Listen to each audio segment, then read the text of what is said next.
Peace, how you guys doing? It's your boy FREEPLAY. We back with another video. I was super inspired yesterday by the comments that I was getting, being back on the channel and everything, and I decided to do a quick cook-up.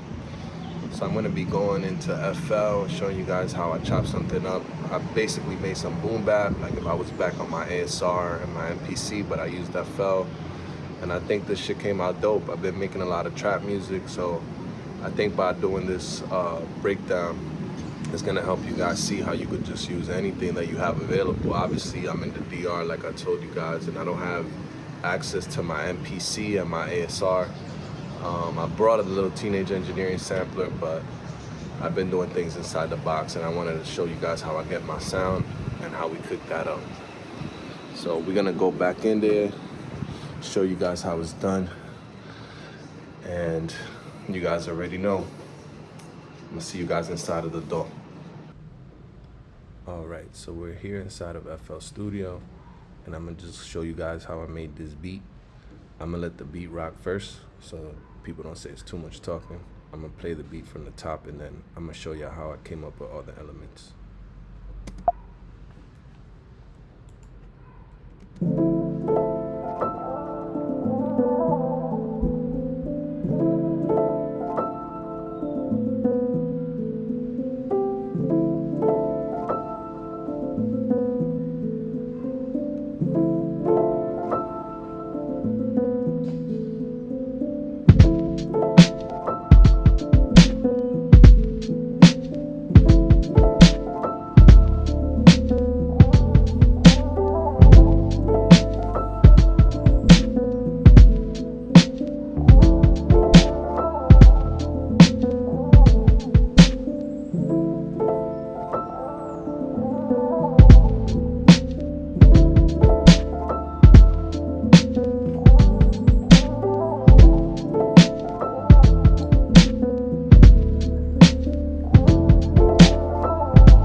All right.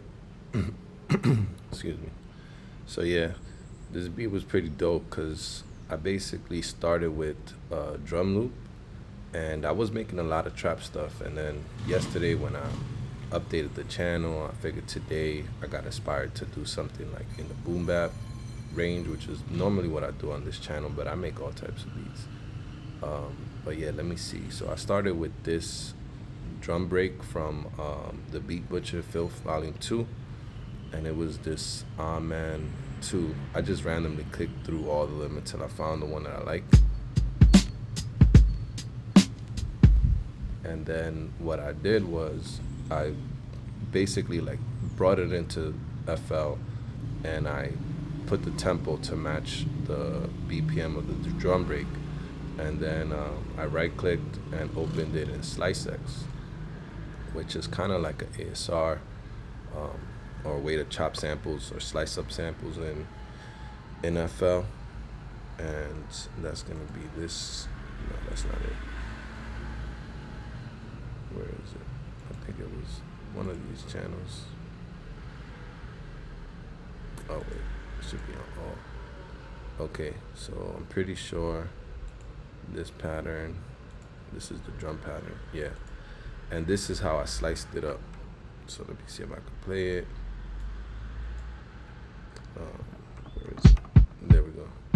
And it basically, like, I deleted some of the chops but as you can see, I have all the chops, right? And then what I did was I played in a pattern that was different from this regular, and I played it in like by hand, and then this is the pattern that I came up with. Hold on, I don't got a mic stand, but hold on.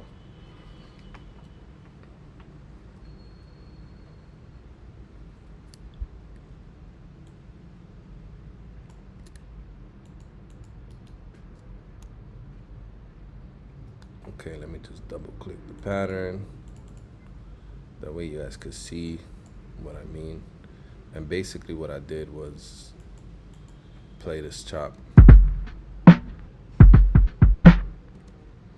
Okay, so that's the pattern I came up with. And then I kind of went in there with my mouse and just moved things until it sounded right, like a good 2-bar loop to my ears, what I wanted to do with the drum breaks. And you could see if I open the Slice X, how it's playing. Basically, hold on, let me see if I can do that. I know there's a way, there's always a way.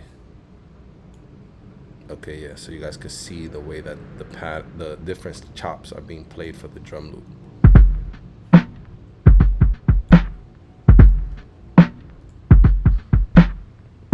So I basically like took that drum break and made it my own.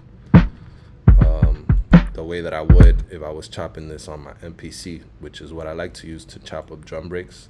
I like the ASR for non-drum samples, and sometimes I do drums on the ASR as well. So yeah, that's what I started with. And then I used this splice bridge thing to kind of like, it helps you link your splice and make it the same BPM, like the samples that you're hearing. And I think I went into like the soul, like looking for soul samples. Hold on, I can't use both my hands when I'm holding this mic. Hold on.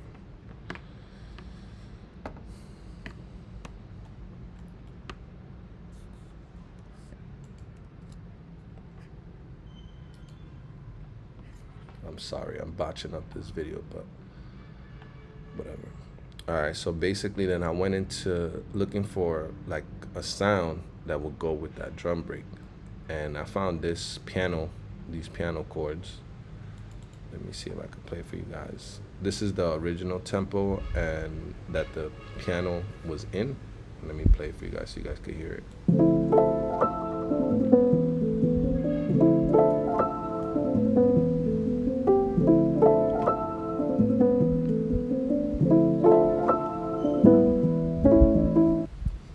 So it sounds way different than the beat, because what I did was I right-clicked on this and then I opened it in Fruity Slicer, not Slice X. I use Fruity Slicer for the sample, because I like the way that it sounds. Kind of has like that Boy Wonder, choppy feeling. I think Wonder Girl uses it too.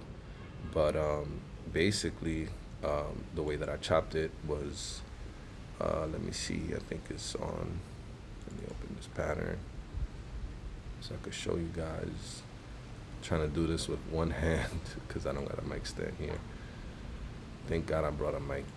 I said I gotta bring a DAW computer and a mic at least. So this is the way that I clicked in the chops for this, and the way that I chopped it. If I could just get this to open up. Yeah, the way that I chopped it was here. I right-clicked and I think I did it by transient, but actually I did it by beat. I know I clicked on beat, and then I did like, I don't know, I did hit something else. I forgot what it was to fix it, because there was something else that was I think I hit auto fit or something. But anyways, all the chops came out basically like the way that I heard it. This is the way that I would manually chop it, but I love how Fruity Slicer kind of like does an auto chop. I know the MPC 1000 has like a similar feature, and it had all the chops the way I heard it. I put the attack and the decay up a little bit just to get rid of the clicks, and I left it at the same pitch. So I didn't do any pitch shifting or time stretching or anything like that. And then what I came up with was this pattern because I didn't like the ending of that loop if you heard it. And basically, like, I could play it from the beginning. This is the way that that loop sounds after I chopped it. I think you could see it if I open it. Yeah.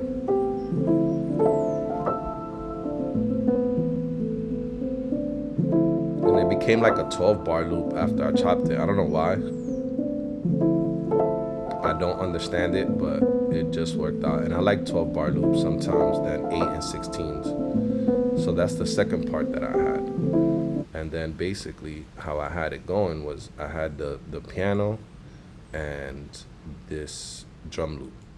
So I had it like this. And I was playing, so I had the sample chopped up and the drum loop that I chopped up and rearranged. And it was going like this.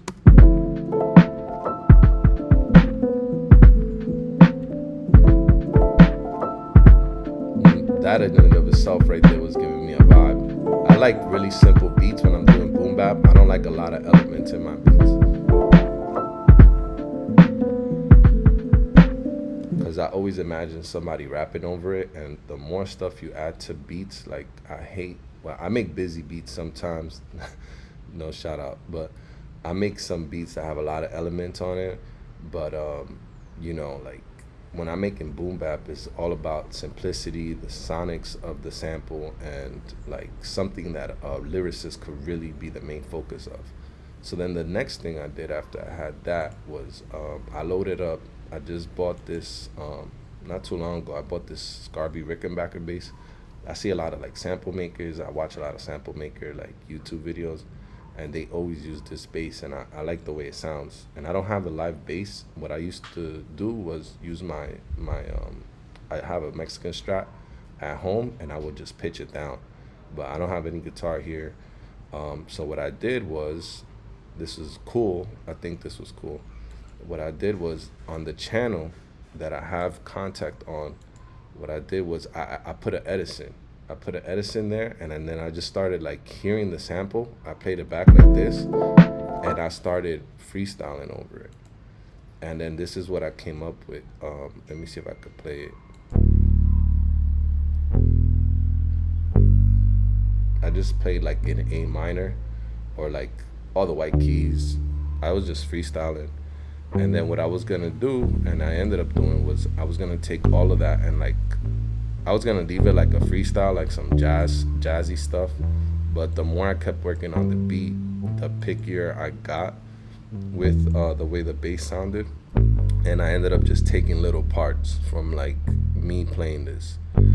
A cool trick that I did here that I could show you guys, let me stop this, was I like to use this a lot when I use Edison, is like this part here where it's like it trims the sides so that it starts like right where right where the first transient comes in, and it just takes out all the empty stuff.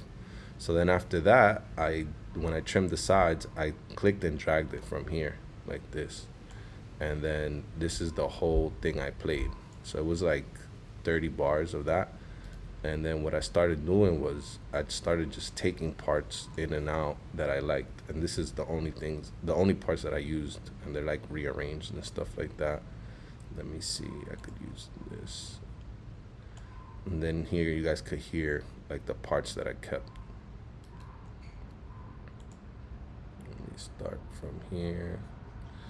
I'm sorry, I could do this faster when I have both my hands and I use the shortcuts. But yeah, this is what I kept.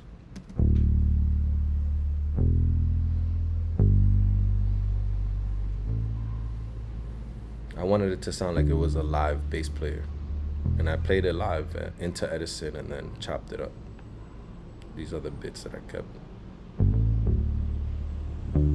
Some of it is off timing, but it sounds good with the beat. I don't care about timing. I stopped doing like perfect stuff, or just kind of like letting it flow, you know. I hope you guys can hear it. I'm talking too much. Hold on. Then there's a switch up where I just use single hits here. I just kept repeating that hit.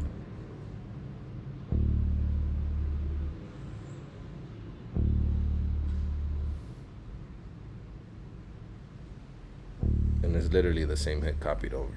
But yeah, that's what I did for the bass.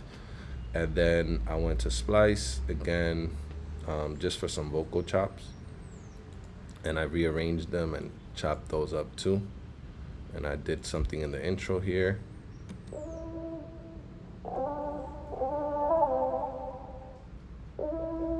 And that's just the beginning of it, but louder. And then this is the full chop here of the vocals. And that sounds tough with just the bass.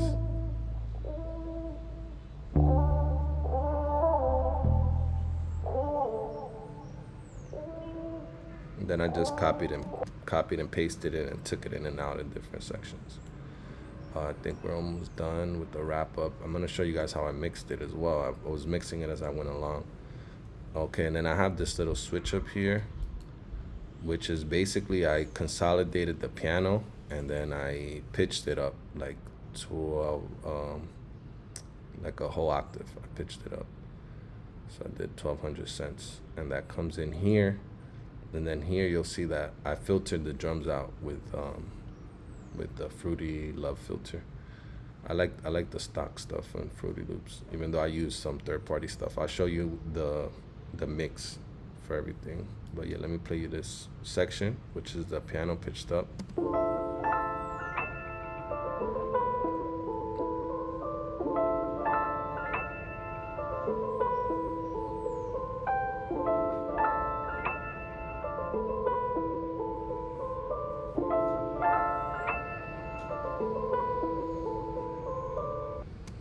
Alright, so let me go over what's on the mix.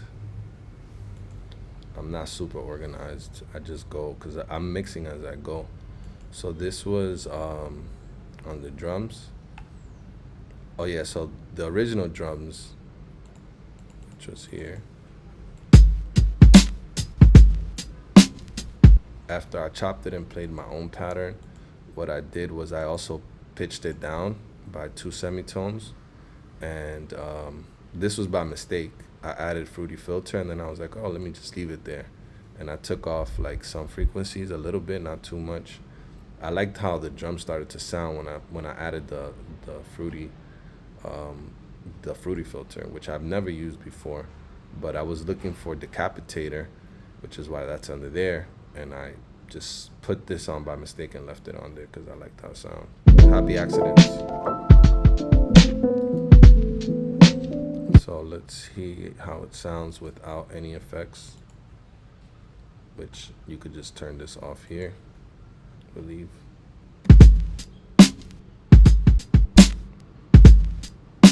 And then how it sounds when I added my effects chain.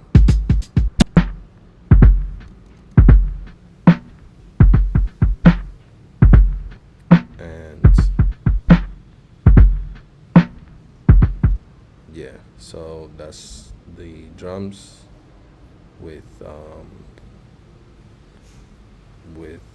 the effects.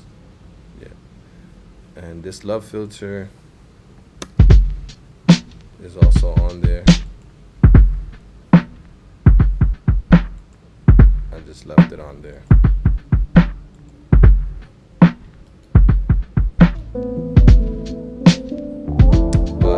Basically, it's the Love filter only comes in this section. It's because I had this also muted.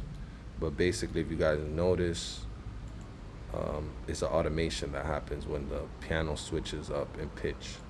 So here you'll see, I'm pointing with my finger instead of my mouse, but yeah, here you'll see that the filter is off, the mix level is on 0, and that comes in over here. So this is a switch up. You could hear it here. Let me show you guys, and you'll see how it fills up this. It's just a little drop to give the beat variation. All right, the next thing, if you guys look, this is nothing, that's just splice bridge to sync up my splice, was the piano chops. Did I do anything to it? Let me see. I think I just left it. I don't think I did anything mix-wise. Yeah, it's not even going to the mixer. Sometimes I just level things here. Let's see. Sometimes I just level things in here. Let me see. Yeah, so you see that it's not even going anywhere here, and I left it on default volume. It sounded good to me, so I don't overdo it. What else? The bass. Oh yeah, I did do some processing to the bass after I printed it to audio. That's going to track 4. So that this channel here. Okay, yeah, so the bass, what I did was I added a decimort, which I love to use. Is like basically a bit crusher. Obviously, that's what it says here. But it has these presets that come stock where it says ASR 10 and PC 60. I think I paid like $60 for this plugin. But I cut some highs and I took this off to take away that ringing noise. So yeah, I cut off like, I don't know how many. I just used my ear. I cut off some frequencies. Then I put a thermal on there. I put the mellow muffler preset, which is under bass, and then I cut off like usually 33, like dry wet. And then what I do also do is I use this for gain staging, because as you can see, everything is at the same level here. I mix into the console. Well, it's not a console, but I treat it like a console, and I'm doing a lot of my gain staging like on the pattern here. You can see I like how it sounds when I mix like this, and I don't like to really touch these faders unless I have to, like when I'm in the studio playing the beat back for an artist. But I do most of my gain staging in this area here, which is the same as here. All right, and then I added also, once I did it to the drums, I liked the way the fruity filter sounded, and I just cut off some highs with the stock fruity filter. And I liked how the bass started to sound once I had those things on it. Let me play the bass again. I know I kept talking over it when I played it the first time. Show you before and after.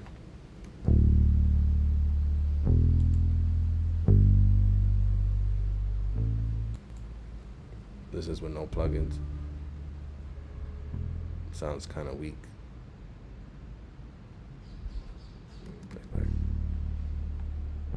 This is with the plugins. Sounds nice. So yeah, that's what I was going for. And then the vocals, which I believe are on the next channel. And I'll play the beat again for you guys when I'm done yapping. Yeah, channel 5. I just put a Pro Q3 on there, and I cut off some highs and some lows. But I like the reverb that I had from Splice already, so I didn't put any reverb. That's all that's on there. Let me see if I could do before and after.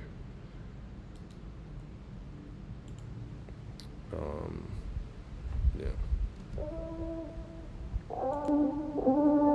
It sounded too heavy without the filter, so I just cut off some lows to thin it out a little bit. And then the last thing, I know I put decimort on something else. Oh yeah, on here.